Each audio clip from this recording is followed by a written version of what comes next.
ಬೆಳಕನ್ನ ಮತ್ತೆ ಪ್ರತಿಫಲಿಸುವುದನ್ನ ನಾವು ಎಲ್ಲಿ ನೋಡ್ತೀವಿ ಅಂದ್ರೆ ಕಟಿಂಗ್ ಶಾಪ್ ಅಲ್ಲಿ ನೋಡ್ತೀವಿ.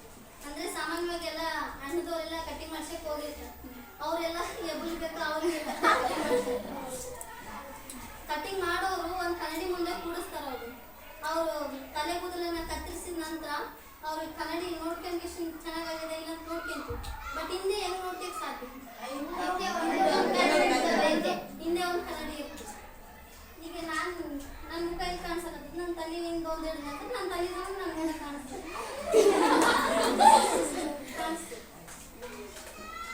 ಮತ್ತೆ ಪೆರಿಸ್ಕೋಪ್,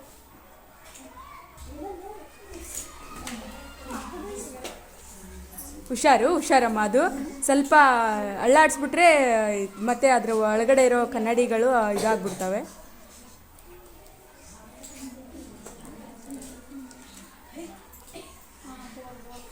ಕಾಣಿಸ್ತಾ ಇದೆನಾ?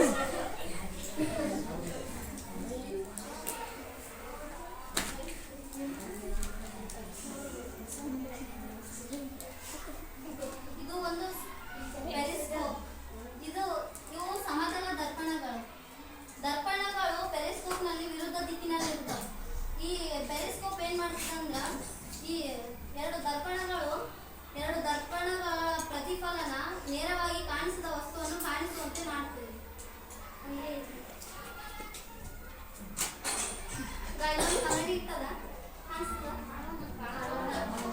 ಅದರಲ್ಲಿ ನಾವು ಕಣ್ಣಿಟ್ಟು ನೋಡಿದಾಗ ಗೊತ್ತಾಗ್ತದ. ಎಸ್,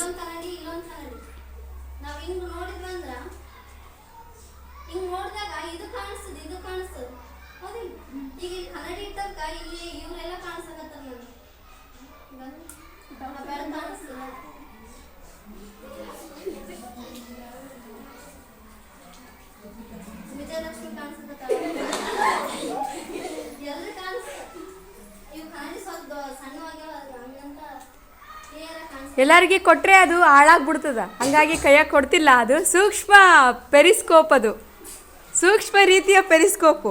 ಓಕೆ, ಈ ಪೆರಿಸ್ಕೋಪ್ನ ಎಲ್ಲೆಲ್ಲಿ ಬಳಸ್ತಾರಂದ್ರೆ ಜಲಾಂತರ್ಗಾಮಿ, ಯುದ್ಧದ ಟ್ಯಾಂಕ್, ಸೈನಿಕರ ಬಂಕರ್ಗಳಲ್ಲಿ. ಅಂದ್ರೆ ಸೈನಿಕರು ದಾಳಿಕೋರರ ಚಲನವಲನವನ್ನು ನೋಡಕ ಇದನ್ನ ಬಳಸ್ತಾರೆ. ವೆರಿ ಗುಡ್, ಕ್ಲಾಪ್ಸ್ ಹಾಕಿ.